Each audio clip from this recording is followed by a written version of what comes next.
எசாயா அதிகாரம் 20. அசீரிய மன்னன் சார்கோன் அனுப்பிய தர்தான் என்ற படை தளபதி அஸ்தோது நகருக்கு எதிராய் போரிட்டு அதை கைப்பற்றிய ஆண்டில், அந்நேரத்தில் ஆமோத்சின் மைந்தன் எசாயா வாயிலாய் ஆண்டவர் சொல்லியது: நீ போய் உன் இடையிலிருந்து சாக்கு உடையை களைந்து விடு, உன் கால்களிலிருந்து காலணிகளை கழற்றிவிடு. அவரும் அவ்வாறே செய்து ஆடையின்றியும் வெறுங்காலோடும் நடமாடிக் கொண்டிருந்தார்.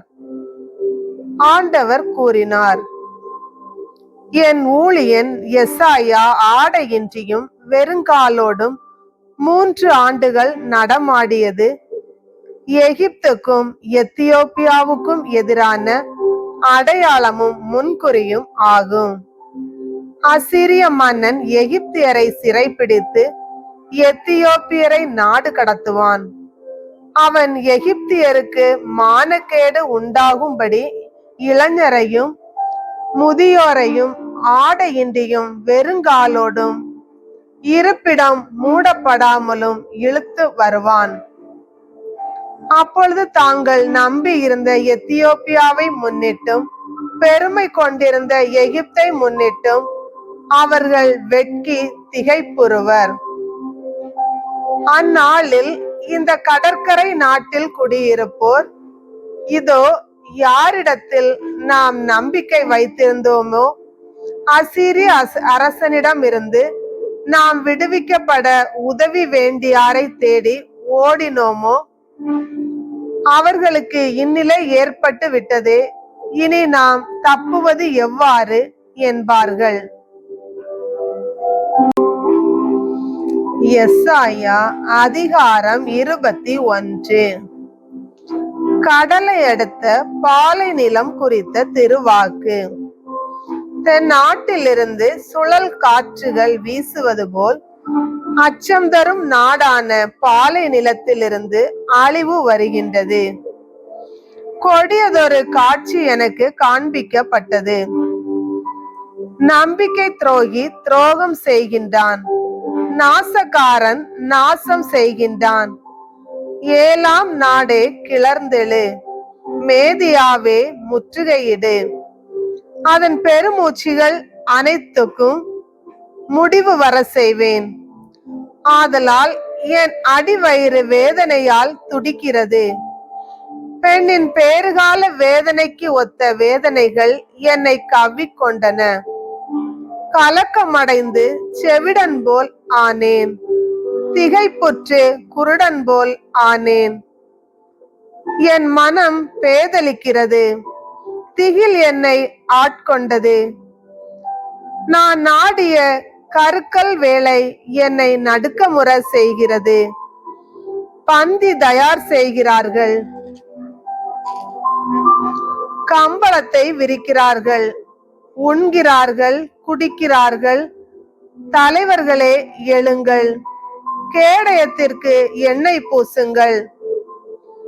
ஏனெனில் என் தலைவர் எனக்கு கூறியது இதுவே: நீ போய் காவலன் ஒருவனை நிறுத்திவை, தான் காண்பதை அவன் அறிவிக்கட்டும். இருவராய் குதிரைப்படை வீரர்கள் அணிவகுத்து வருவதையும், கழுதைகள் மேலும் ஒட்டகங்கள் மேலும் வீரர்கள் ஏறி வருவதையும் அவன் காணும்போது மிகவும் கவனமாய் கண்காணிக்கட்டும். அப்போது காவல்காரன் கூக்குரலிட்டான்: என் தலைவரே, பகல் முழுவதும் நான் காவல் மாடத்தின் மேல் நின்று கொண்டிருக்கின்றேன். இரவெல்லாம் என் பணியில் நிறுத்தப்பட்டுள்ளேன். இதோ ஒரு ஜோடி குதிரைகள் பூட்டப்பட்ட தேரில் ஏறி ஒருவன் வருகின்றான். அவர் பதிலுரையாக: பாபிலோன் வீழ்ந்தது, வீழ்ச்சியடைந்து விட்டது. அதன் தெய்வங்களின் சிலைகள் அனைத்தையும் தரையில் மோதி உடைக்கப்பட்டாயிற்று என்று கூறினார். போரடிக்கப்பட்டு களத்தில் சிதறி கிடக்கும் என் மக்களே, இஸ்ரேலின் கடவுளாகிய படைகளின் ஆண்டவரிடமிருந்து கேட்டவற்றை நான் உங்களுக்கு அறிவித்துள்ளேன். தூமாவை பற்றிய திருவாக்கு. சேயரிலிருந்து என்னை கூப்பிட்டு, சாம காவலரே, இரவு எப்போது முடியும்? சாம காவலனே, இரவு எப்போது முடியும் என்று ஒருவர் கேட்க, காலை வருகிறது, அவ்வாறே இரவும். கேட்பதென்றால் கேளுங்கள், மீண்டும் திரும்பி வாருங்கள் என்று சாம காவலன் கூறினான். அரேபியாவை குறித்த திருவாக்கு. தெதானின் வணிக பயணிகளே, அரேபியாவின் பாலைநில சோலைகளில் நீங்கள் கூடாரம் அடையுங்கள்.